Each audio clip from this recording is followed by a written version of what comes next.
প্রথমবারের মতো বিচ্ছিন্ন কান পায়ে প্রতিস্থাপন, আবার যথাযথ স্থানে স্থাপন। অনলাইন ডেস্ক আপডেট শুক্রবার, মানে আজকে আপডেট হয়েছে ডিসেম্বর 2025 সাল।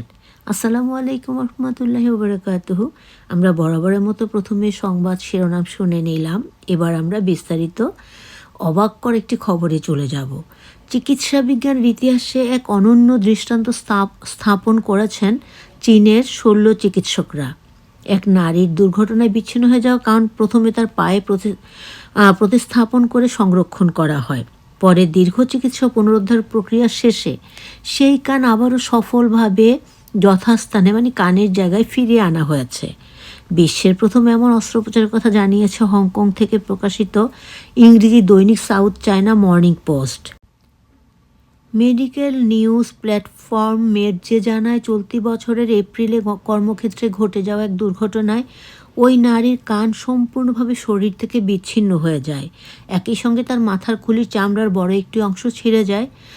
জিনানের শানদং প্রাদেশিক হাসপাতালের মাইক্রোসার্জারি ইউনিটের উপপরিচালক কিউ সেনকিয়াং জানান, ভারী যন্ত্রপাতির আঘাতে ওই দুর্ঘটনা ছিল অত্যন্ত গুরুতর ও প্রাণঘাতী।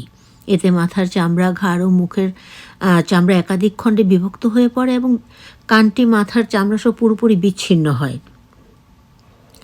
হাসপাতালে নেওয়ার পর মাইক্রোসার্জারিতে বিশেষজ্ঞ চিকিৎসকরা প্রথমে প্রচলিত পদ্ধতিতে মাথার চামড়া মেরামতের চেষ্টা করেন।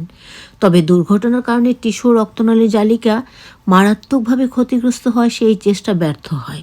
এতে করে মাথার টিস্যু পুরোপুরি সুস্থ না হওয়া পর্যন্ত কান পুনঃস্থাপন, মানে আবার লাগানো, অসম্ভব হয়ে পড়ে। এই অবস্থায় কানটি বাঁচিয়ে রাখার বিকল্প পথ খুঁজতে বাধ্য হন চিকিৎসকরা। কিউয়ের নেতৃত্বে চিকিৎসক দল সিদ্ধান্ত নেন সাময়িকভাবে কানটিকে রোগীর পায়ের উপরিভাগে প্রতিস্থাপন করার। এরপর শুরু হয় দীর্ঘ পুনরুদ্ধার ও পুনর্গঠনের প্রক্রিয়া। চিকিৎসকদের মতে পায়ের ধমনী ও শিরার গঠন কানের রক্ত সঞ্চালনের সঙ্গে তুলনামূলকভাবে সামঞ্জস্যপূর্ণ। পাশাপাশি পায়ের চামড়া নরম টিস্যু মাথার ত্বকের মতো পাতলা হয়, স্থানান্তরের পর মানিয়ে নেওয়া সহজ হয়। প্রতিবেদনে আরও বলা হয়, এ ধরনের অস্ত্রোপচারের আগে কোনো নথিভুক্ত সফল উদাহরণ ছিল না। পায়ে কান প্রতিস্থাপনের প্রাথমিক ধাপ সম্পন্ন করতে সময় লেগেছিল প্রায় 10 ঘন্টা। কিউ জানান, কানের রক্তনালীগুলোর ব্যাস মাত্র 10.2 থেকে 0.3 মিলিমিটার হওয়া সেগুলো সংযুক্ত করা ছিল অত্যন্ত কঠিন। অস্ত্রোপচারের 5 দিন পর শিরার রক্ত সঞ্চালন জটিলতা দেখা দেয়।